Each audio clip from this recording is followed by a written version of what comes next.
The 101st Airborne Division continues fighting the good fight in Brothers in Arms: Hell's Highway, the next in Ubisoft's series of strategic squad-based World War II shooters. New features like destructible cover and improved AI help move these brothers into the future. But have they kept up with the next-gen arms race? When do I get to drive? When the Army hands out tractors.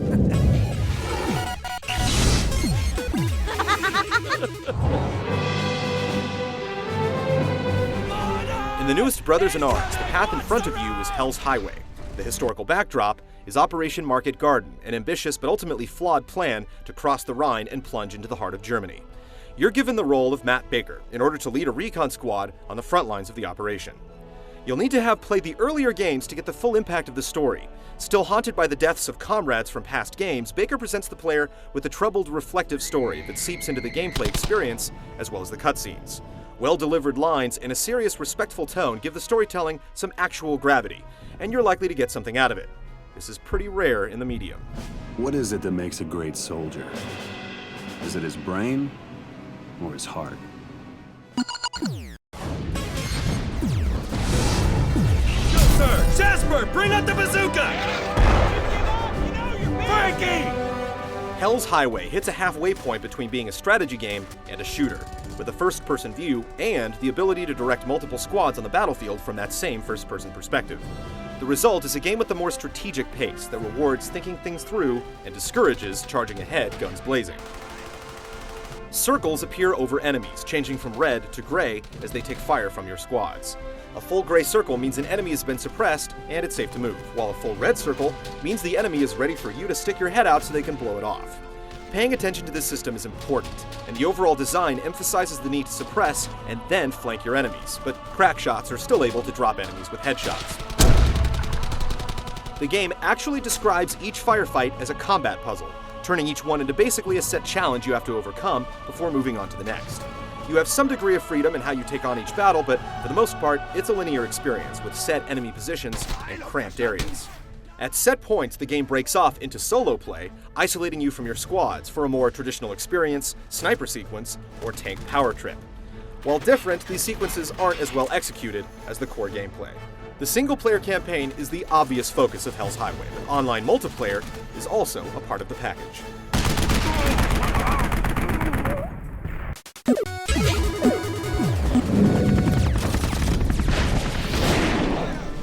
Dawson, move to that position! The word strategic definitely needs to be emphasized with Brothers in Arms, and patience is as essential to your success as ammunition. The majority of the game, you'll take up a protected position, suppress the enemy, and leapfrog your way around the battlefield to gain a decisive advantage. There are very few instances where you'll want to do anything without digging in first. The game's cover system lets you hunker down next to just about anything. If soldiers are behind something durable, they're likely to stay alive. On the other hand, destructible cover can be exploited, machine gun fire can easily chew through a fence, and your bazooka team can often punch a hole in your enemy's defense. Commanding your squads is the second secret to success.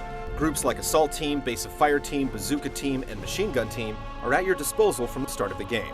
And if you're not giving them orders, they'll flat out ask you what they should be doing. You have a single cursor to give orders, asking teams to either move to a location or attack a target.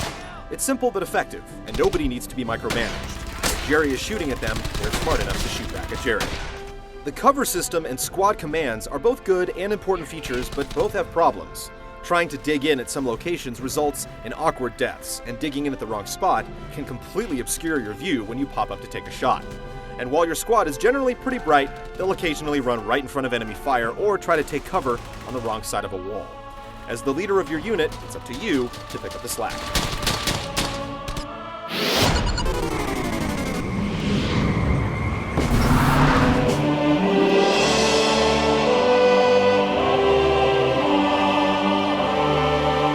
Hell's Highway goes for realism in both its graphics and its storyline and comes up with fairly impressive results. The environments and characters fall well short of photorealism, and there are noticeable performance hitches during cutscenes, but the animation and level of detail are convincing enough. While lacking in real standout visual effects, the game uses a graphic kill cam to good effect, showing headshots and explosions in gratuitous slow motion. The road to hell does sound ferocious thanks to a very strong sound design, Gunshots and explosions pack a real punch, and combat dialogue from your squad modulates from whispers to screams, depending on the situation. Quick, get over there! The Germans don't match your level of camaraderie, instead screaming intermittently with unpleasant voices, but at least they do it in German and not corny accented English. Feuer weiter! Ich lade da! Heilung, verstanden?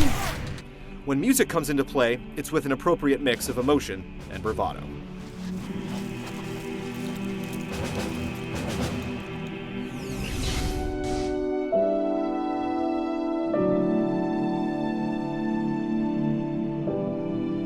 Hell's Highway is a polished, coherent experience that, despite a few setbacks, remains engaging with interesting mechanics and compelling gameplay.